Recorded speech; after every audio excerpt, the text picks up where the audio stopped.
बिस्मिल्लाहिर्रहमानिर्रहीम। अस्सलाम वालेकुम व्यूअर्स, मैं हूं एहसन कुरैशी एडवोकेट। आज का जो हमारा लेक्चर है लेक्चर नंबर 72 और आज हम डिस्कशन करेंगे कि झूठी एफआईआर जब हो जाए तो उस एफआईआर करवाने वाले शख्स के ख़िलाफ़ क्या कार्रवाई हो सकती है, उसको क्या सज़ा दी जा सकती है। इसके ऊपर आज हम डिस्कशन करेंगे। नेक्स्ट इंशाल्लाह हम टॉपिक किसी के अंदर झूठी एफआईआर की कैंसिलेशन के लिए, उसके ख़ात्मे के लिए, उसके ऊपर भी हम डिटेल से डिस्कशन करेंगे। मगर आज सिर्फ हम कि झूठी एफआईआर जो अगर कोई शख्स करवा दे तो जिस शख्स के ख़िलाफ़ झूठी एफआईआर दर्ज करवाई जाए उसके पास क्या रेमेडी है, वो उसका कैसे अजाला वो किया जा सकता है और उस हवाले से जिस शख्स ने झूठी एफआईआर दर्ज करवाई क्या उसको सज़ा दी जा सकती है कि नहीं, उस हवाले से आज हम डिस्कशन करेंगे। सबसे पहले थोड़ा सा बैकग्राउंड आपको बताता चलूँ कि जो शख्स झूठी एफआईआर दर्ज करवाता है उसके ख़िलाफ़ पाकिस्तान पीनल कोड के ज़ेर दफ़ा 182 के तहत कार्रवाई की जाती है। 2011 से पहले ये 182 की दफ़ा मौजूद ना थी, मगर जूँ जूँ झूठी एफआईआर की तादाद में इजाफ़ा होता गया तो गवर्नमेंट ने इस चीज़ की ज़रूरत समझी कि इसकी रोकथाम के लिए, झूठी एफआईआर की रोकथाम के लिए कम से कम जो लोग झूठी एफआईआर दर्ज करवाते हैं उनकी सज़ा के लिए भी कानून मौजूद होना चाहिए। उसके बाद ये 182 पाकिस्तान पीनल कोड की जो सेक्शन है इसको ऐड किया गया और इसके मुताबिक जो शख्स झूठी एफआईआर दर्ज करवाता है उसको सज़ा दी जाती है। बेसिकली जो 182 है पाकिस्तान पीनल कोड,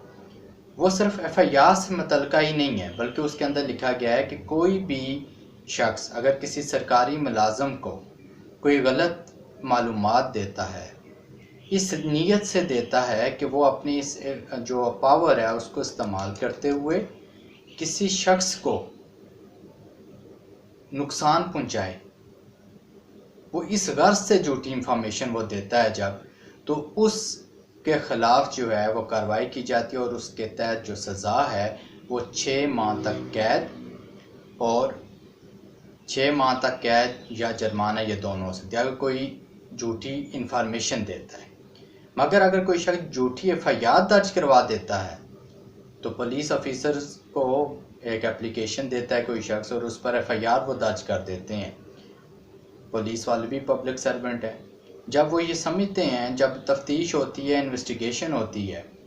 जैसे हमारे इल्म में है कि एफआईआर दर्ज होने से पहले कोई भी तफ्तीश, उसकी कोई भी कानूनी हैसियत नहीं होती। हमारे कानून के मुताबिक पुलिस 154 सीआरपीसी के तहत बाउंड है कि जब उनके पास कोई शख्स आए, दरख्वास्त दे किसी के खिलाफ, चाहे वो झूठी हो या सच्ची हो, वो इसमें नहीं पढ़ेंगे, वो सबसे पहले एफआईआर का इंदराज करेंगे। अब बात यह है कि एफआईआर दर्ज कर दी, उसके बाद तफ्तीश में पता चल गया कि ये तो झूठी एफआईआर है, वकूआ ही नहीं हुआ, इस शख्स ने तो खामखा में इस शख्स को मुलव्वस किया है। तो कानून के मुताबिक एसएचओ का ये काम बनता है कि वो जहाँ 173 का चलान मरतब करके दे देता है उन केसेस में जब कोई गुनाहगार और कहा जाता है, वो लिखता है, रिपोर्ट देता है कि इसका ट्रायल किया जाए, वहाँ 173 का की जो रिपोर्ट देगा उसमें अखराज मुकदमा की इस्तदा करेगा इलाका मजिस्ट्रेट से कि जनाब हमने तफ्तीश में इस शख्स को बेगुनाह पाया, इसके खिलाफ झूठी एफआईआर है, इस मुकदमे को अखराज किया जाए। इस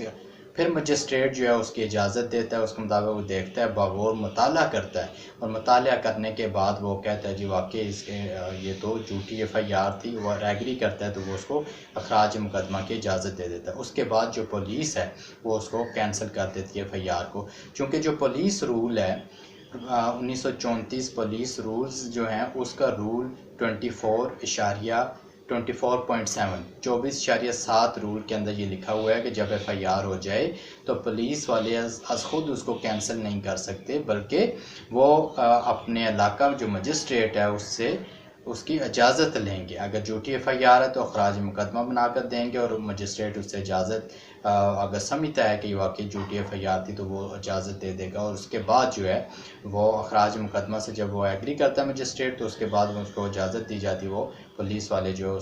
एफआईआर को कैंसिल कर सकते हैं। ये तो थोड़ा सा ज़िम्नन ऐड कर दिया हमने कैंसिलेशन के हवाले से कि वो कैंसिल। इसके अलावा अगर कैंसिलेशन के लिए या क्वैशमेंट के लिए वो हाई कोर्ट से भी रजू किया जा सकता है, मगर वो उस सूरत में जब आपका यहाँ मदावा ना हो, मजिस्ट्रेट उसको कैंसिल ना करे, अखराज मुकदमा की रिपोर्ट आने के बावजूद मजिस्ट्रेट उससे बाज़ हालात में डिसएग्री कर देते हैं, तो फिर आपके पास इख्तियार है कि 561A CRPC के तहत जो है वो हाई कोर्ट के पास इनहेरेंट पावर्स हैं, ठीक है। उन पावर्स के तहत लामहदूद पावर्स हैं, उनके तहत वो क्वैशमेंट के लिए जो है वो हाई कोर्ट से रजू किया जा सकता है। अब ये तो यहाँ तक। अब बात ये है कि किसी शख्स ने एक शख्स पर FIR दर्ज करवा दी, 302 में उसने मुलव्वस कर दिया, बाद में पता चला कि ये जो कत्ल के मुकदमे में इसको मुलव्वस किया गया, ये तो शख्स यहाँ था ही ना, ये तो झूठा FIR दर्ज करवाई गई है। तो अब उसके ख़िलाफ़ अगर वो शख्स कार्रवाई करना चाहे जिसको उसने मुलव्वस किया, तो पहली तो बात है कि SHO की ये ड्यूटी बनती है, उसको ये चाहिए कि जहाँ वो अखराज मुकदमा का जो है वो रिपोर्ट पेश करता है इलाका मजिस्ट्रेट को, वहीं उस शख्स के ख़िलाफ़ 182 का कलंदरा बनाकर वो भी मजिस्ट्रेट को पेश करे और उसको कहे मजिस्ट्रेट को कि जी इनके ख़िलाफ़ कार्रवाई करें। एक बात याद रखें कि चूँकि 182 की जो पाकिस्तान पिनल कोड हैं उसमें पुलिस वाले बग़ैर मजिस्ट्रेट की इजाज़त के वो गिरफ़्तार नहीं कर सकते किसी शख्स को जिसने झूठी FIR दर्ज करवाई या इंफॉर्मेशन दी, उसको वो गिरफ़्तार नहीं कर सकते जब तक मजिस्ट्रेट इजाज़त ना दे। इसलिए उसके लिए उनको चाहिए कि वो कलंदरा मरतब करके मजिस्ट्रेट को देंगे, मजिस्ट्रेट उसका बागौर मुताला करेगा, मुताला करने के बाद वो समझता है अगर कि हाँ इसके ऊपर कार्रवाई होनी चाहिए, तो फिर वो FIR का आर्डर भी कर सकता है और उसकी ख़ुद वो कॉग्निजेंस भी ले सकता है और उसके मुताबिक जो है वो कार्रवाई करेगा। उसमें क्या है, पहले जो जिसने कलंदरा जो है प्रोसिक्यूशन की, सेम उसी तरह प्रोसिक्यूशन की एविडेंस होगी, यानी कि जिसने कलंदरा जिन्होंने मरतब किया है तो वो साबित करेंगे ना कि ये इस शख्स ने झूठी FIR करवाई थी। फिर उस शख्स को जिसके ख़िलाफ़ कलंदरा मरतब किया जाता है उसको भी मौका दिया जाता है कि वो भी अपनी सफाई में कुछ पेश करे। उसके बाद जो सज़ा है, अब सज़ा की बड़ी अहम बात है, अगर सज़ाए मौत का कोई ऑफेंस है जिसमें उसने मुलव्वस किया था उस शख्स को, तो जब सज़ा होगी उससे झूठी FIR दर्ज करवाने वाले शख्स को, तो वो सज़ा जो ज़्यादा से ज़्यादा सज़ा हो सकती है वो 7 साल कैद तक की सज़ा हो सकती है। दूसरी बात, अगर उसने किसी शख्स को मुलव्वस किया था उम्र कैद के किसी ऑफेंस में, यानी कि कोई ऐसा हो जुर्म जिसकी सज़ा उम्र कैद है और उसकी झूठी FIR उसने दर्ज करवाई है, तो वो उस FIR के दर्ज करवाने पर जो है वो अगर साबित हो जाता है ये झूठी FIR दर्ज करवाई, तो उसको 5 साल तक कैद की सज़ा हो सकती है। इसके अलावा किसी जुर्म की अगर उसने FIR दर्ज करवाई है तो वो FIR का 1/4 यानी कि चौथा हिस्सा जो सज़ा का है वो उसको मैक्सिमम जो है वो सज़ा उसको उस पर पनिशमेंट इम्पोज की जा सकती है, उसके साथ जुर्माना भी हो सकता है। ये तो हमने तीनों सर्कमस्टांसेस हमने डिस्कस कर लिए। सज़ाए मौत का भी उम्र कैद की FIR हो गई उसमें भी, और उसके अलावा किसी ऑफेंस की अगर है तो उसके ऊपर भी उसको सज़ा जो है वो दिलवाई जा सकती है। ये तो है कि आप अब SHO अगर कलंदरा मरतब नहीं करता आज खुद, पहले तो उसे चाहिए जहाँ 173 की रिपोर्ट अखराज मुकदमा की देर है, साथ कलंदरा भी मरतब करे उस शख्स के खिलाफ कार्रवाई के लिए कि जी इसने हमारा टाइम ज़ाया किया, इसने झूठी FIR दर्ज करवाई बंदे पर। अगर वो नहीं करता तो जिस शख्स से जो विक्टिम था, जो इफेक्टी था, जिस शख्स के ऊपर उसने पर्चा दर्ज करवाया था, वो भी एप्लीकेशन दे सकता है SHO को कि भाई इसने मुझ पर झूठी FIR दर्ज करवाई, इसके खिलाफ कार्रवाई की जाए, तो वो भी कार्रवाई के लिए जो है आप वो शख्स खुद वहाँ एप्लीकेशन दे सकता है। अब इसके बाद दूसरी चीज़ ये है कि यहाँ तक तो ये क्लियर हो गया कि SHO को चाहिए कि वो ख़ुद कलंदरा मरतब करके दे वो एप्लीकेशन दे शख्स या ना दे, चूँकि पुलिस वालों का टाइम ज़ाया हुआ, झूठी FIR थी तो उनको तो उसके खिलाफ कार्रवाई करनी चाहिए। मगर अगर वो नहीं करता तो जिस शख्स के खिलाफ कार्रवाई FIR दर्ज करवाई गई थी वो शख्स भी एप्लीकेशन दे सकता है। अगर उस एप्लीकेशन पर पुलिस वाले काम नहीं करते, उस पर वो कलंदरा या कोई कार्रवाई नहीं करते, तो फिर वो डायरेक्ट जो शख्स है वो इस्तगासा भी दायर कर सकता है इलाका मजिस्ट्रेट के पास। उसमें वो कह सकता है कि जनाब ये इस पे झूठी एफआईआर मुझ पर दर्ज की गई थी, उसके ख़िलाफ़ जो है वो